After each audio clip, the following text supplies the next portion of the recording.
প্রথম দফার ভোটারদের ট্রাইব্যুনালে নিষ্পত্তির শেষ দিন আজ ১৫২টি কেন্দ্রের বাদ পড়া ভোটারদের ভবিষ্যৎ কি সেই প্রশ্নও কিন্তু ইতিমধ্যেই উঠে আসছে এবং এখনো পর্যন্ত ট্রাইব্যুনালে ঠিক কত সংখ্যক ভোটারের বা নিষ্পত্তি হলো সেই প্রশ্নও কিন্তু উঠে আসছে। কারণ আমরা দেখেছিলাম শীর্ষ আদালতের তরফ থেকে যে বিষয় বলা হয়েছিল, অর্থাৎ ট্রাইব্যুনালে যদি আবেদনকারীর নাম পাশ হয়ে যায় তাহলে কিন্তু তার ভোটাধিকার থাকবে মূলত, এবং এই যে প্রক্রিয়া সেই প্রক্রিয়া কিন্তু ভোটের ৪৮ ঘন্টা আগে পর্যন্ত থাকবে। এবং আপনারা জানেন আগামী ২৩ এপ্রিল ভোট রয়েছে। আজ ২১ এপ্রিল প্রথম দফার ভোটারদের ক্ষেত্রে কিন্তু নিষ্পত্তির শেষ দিন। আমরা এই বিষয়ে কথা বলবো। আমাদের সঙ্গে এই মুহূর্তে ফোন লাইনে রয়েছেন প্রতিনিধি সত্যসুন্দর ভট্টাচার্য। সত্যসুন্দর, এখনো পর্যন্ত নির্বাচন কমিশনের থেকে কি হিসাব পাচ্ছ?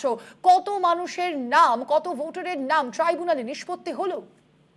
দেখো, নির্বাচন কমিশন এই হিসাবটা দেবে না। তার কারণ এই হিসাবটা দেওয়ার কথা যে সমস্ত বিচারপতি এই নিষ্পত্তি করছেন তারা ট্রাইব্যুনালে যে ১৯ জন বিচারপতি এর সঙ্গে যুক্ত রয়েছেন তারাই এটা জানাতে পারবেন। যদিও এখনো পর্যন্ত বিচারাধীন ভোটার তালিকায় বাদ পড়া ভোটারদের কতজনের নিষ্পত্তি হয়েছে সে বিষয়ে এখনো পর্যন্ত ট্রাইব্যুনালে যারা রয়েছেন বিচারপতি তারা এখনো পর্যন্ত সেই তথ্য জানাননি। স্বাভাবিকভাবেই সেই তথ্য আজকেই কিন্তু সুপ্রিম কোর্টের নির্দেশ মোতাবেক যে বিচারপতিদের যে ট্রাইব্যুনালের যে গঠন করা হয়েছে সেই ট্রাইব্যুনালের মাধ্যমে তারা কত সংখ্যক নিষ্পত্তি করবেন সেটা তারা কমিশনকে জানাবেন। কমিশনকে জানানোর পরে কমিশনের তরফে তার একটা তালিকা আজকে বের করা হবে। কারণ প্রথম দফার নির্বাচনে যারা বিচারাধীন ভোটার তালিকায় বাদ পড়েছিলেন তাদের কত সংখ্যক ভোটার নতুন করে এই চূড়ান্ত ভোটার তালিকার সঙ্গে অন্তর্ভুক্ত হতে পারবেন সে বিষয়টি নির্ভর করছে যে কত সংখ্যক ভোটারের এখনো পর্যন্ত নিষ্পত্তি করেছে এই ট্রাইব্যুনাল। সুপ্রিম কোর্টের নির্দেশ মোতাবেক প্রথম দফার নির্বাচনের ক্ষেত্রে আজকেই অর্থাৎ ২১ এপ্রিল এর ২৩ এপ্রিল যে প্রথম দফার নির্বাচন তার জন্য কিন্তু এই তালিকা আজকে ট্রাইব্যুনালের নিষ্পত্তি হওয়া তালিকা আজকে বের জানানোর কথা। সেই জায়গা থেকে যদি দেখা যায় তাহলে এখনো পর্যন্ত যে মোট ভোটার সংখ্যা যে দাঁড়িয়েছে তাতে কিন্তু তার সঙ্গে কিন্তু আরো বেশ কিছু ভোটার যুক্ত হবে এই ট্রাইব্যুনালের মাধ্যমে।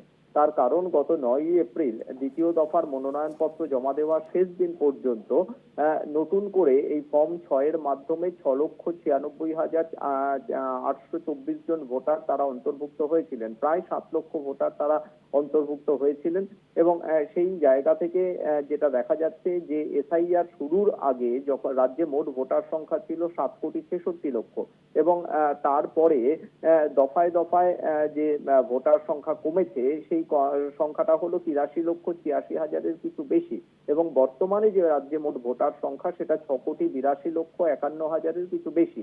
সেই জায়গা থেকে স্বাভাবিকভাবেই এই ট্রাইব্যুনালের মাধ্যমে নিষ্পত্তি হওয়া ভোটারদের সংখ্যা যদি জানা যায় তাহলে পরে সেই ভোটারদের সংখ্যা কিন্তু এই মোট ভোটার সংখ্যার সঙ্গে আরো যুক্ত হবে।